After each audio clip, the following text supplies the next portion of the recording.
नमस्कार, मी पंजाब डक. आज आहे 15 जून 2026. प्रसारमाध्यमातून असं खूप ऐकायला भेटतं की यावेळी एल निनोमुळे दुष्काळ पडणार आहे. तर सर्वप्रथम शेतकऱ्याला सांगू इच्छितो, आपण त्या एल निनोविषयी तर सहमतच नाहीत. तर एल निनोमुळे दुष्काळ पडणार हे आपल्याला मान्य देखील नाही.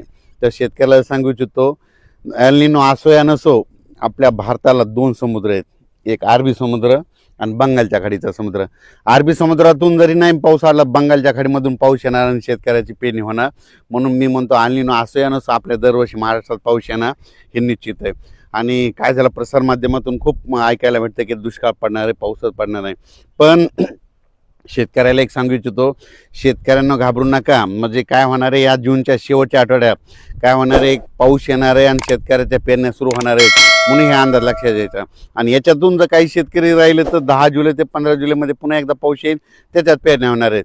पण दुष्काळ वगैरे काही पडणार नाही. म्हणून हा प्रथम शेतकऱ्यांना अंदाज लक्षायचा. काय झालं, महाराष्ट्रात मान्सून दाखल झाला, पण दाखवून झाल्याच्यानंतर परत ते स्थिरावला.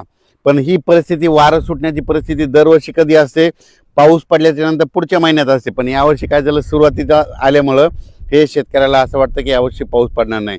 आणि त्याच्यामधून काय झालं की प्रसारमाध्यमातून बरं भेडसावत आहे की दुष्काळ पडणार आहे. शेतकऱ्याला सर्वप्रथम सांगतो, यावर्षीचं साल सगळ्यात चांगलं राहणार आहे. जूनच्या शेवटच्या आठवड्यामध्ये चांगला पेरणीयोग्य पाऊस पडणार आहे. सगळ्याच्या हळूहळू पेरण्या सुरू होणार आहेत. म्हणून हा अंदाज लक्षात येतात. सर्वप्रथम मी म्हटलं होतं ना, 7 ते 14चा एक टप्पा राहील, त्याच्यानंतर 20 ते 30 राहील आणि 10 जुलै ते 15 जुलै राहील. ही असंच परिस्थिती राहणार आहे. यावर्षी जून महिन्यात थोडाफार पाऊस कमी राहणार आहे, जुलैमध्ये जास्त पडणार आहे, ऑगस्टला कमी राहील, सप्टेंबर ऑक्टोबर परतीचा पाऊस धुमाकूळ घालणार आहे. पण दुष्काळ वगैरे काय पडणार नाही. तर तुम्हाला सांगते, यावर्षी शेतकरी हिताचं साल आहे, शेतकऱ्यासाठी खूप चांगलं आहे. शेतकऱ्यांनी घाबरून जाऊ नये. आता हे म्हणजे काय होणार, पाऊस कसा येणार आहे, पावसाला सुरुवात काय होणार आहे, 18 जूनच्या नंतर विदर्भाकडून बऱ्याच ठिकाणाहून पूर्व विदर्भाकडून सुरुवात होणार आहे. 18-19च्या दरम्यान पूर्व विदर्भाकडून ते पाऊस मराठवाड्यापर्यंत येईल. पण त्याच्यानंतर काय होईल, 20-21च्या नंतर मराठवाड्याकडे पाऊस आल्याच्यानंतर 21 ते 29च्या दरम्यान मराठवाड्यामध्ये वेगवेगळ्या भागात पाऊस पडेल. आणि काही जिथं जास्त ओल होईल त्यांच्या पेरण्या सुरू होतील. विदर्भात देखील काय होईल, 18-19 पासून तिकडे पाऊस सुरुवात होईल. जिथं पाऊस जास्त पडला त्यांच्यात देखील ओल झाली तर त्यांच्या देखील पेरण्या होईल. त्याच्यानंतर हे पाऊस पुन्हा उत्तर महाराष्ट्राकडे जाईल. मग उत्तर महाराष्ट्राकडे काय होईल, म्हणजे विदर्भापासून उत्तर महाराष्ट्र सगळ्यात टोक, हे टोक ते टोक आहे. मग तिकडं काय होईल, 23 जून ते 29 जूनच्या दरम्यान तिकडं देखील पाऊस जाईल आणि त्यांच्या देखील पेरण्या लागतील. पण शेतकऱ्याला आणि पश्चिम महाराष्ट्र, सातारा, सांगली, सोलापूर त्या पट्ट्यामध्ये काय होईल, तिकडं देखील 23 जून ते 29च्या दरम्यान काय होईल, तिकडे देखील पाऊस पडेल आणि तिकडे देखील पेरण्या होती. पण तो शेतकऱ्याला सांगू इच्छितो की दुष्काळ वगैरे काय पडणार नाही. तुम्ही मनातली भीती बाळगू नका. कारण की बऱ्याच तुम्हाला दररोज मोबाईल उघडलं की तुम्हाला दुष्काळ आणि ते एल निनोच दिसायलंय. शेतकऱ्यांना हे दरवर्षी काय असतं, हे जे असं वारं आहे ना, कधी कधी पाऊस पडल्याच्या नंतर असतंय 10 दिवस तितकं वारं येतच असतं.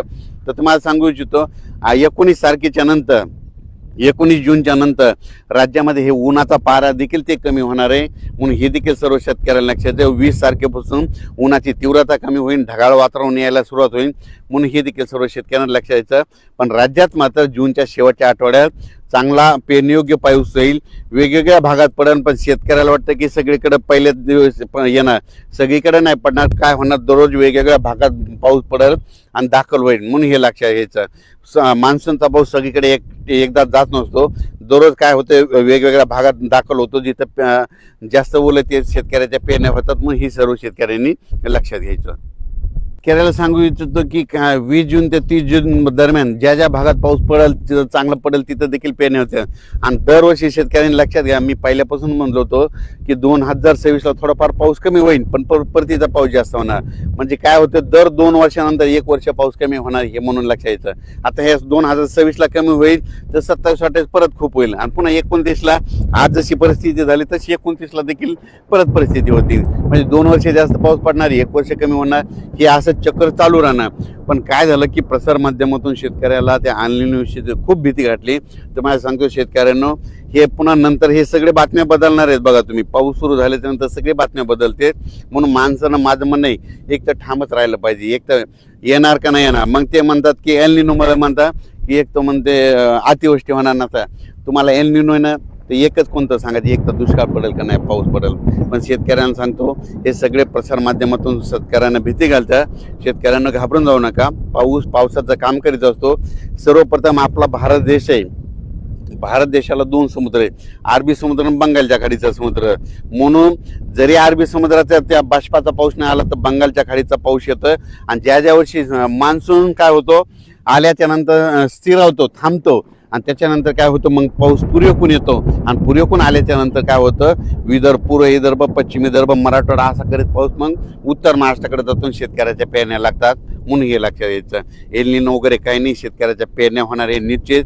काळ्या दगडावली रेग आहे म्हणून काही शेतकऱ्यांनी घाबरून जायचं कारण नाही. शेतकऱ्याला परत एकदा सांगतो, जमिनीची शेताची पेरणी करत असताना चांगली अशी ईदभर ओल गेल्याच्या नंतर पेरणीचा निर्णय घेऊ नका. कारण ईदभर ओल गेल्याच्या नंतर कधी पेरू शकता हे पाहू शकता. सगळं रेडी करून ठेवलंय, बियाणं आणून ठेवलंय, खत आणून ठेवलेत, फक्त पाऊस पडण्याच्या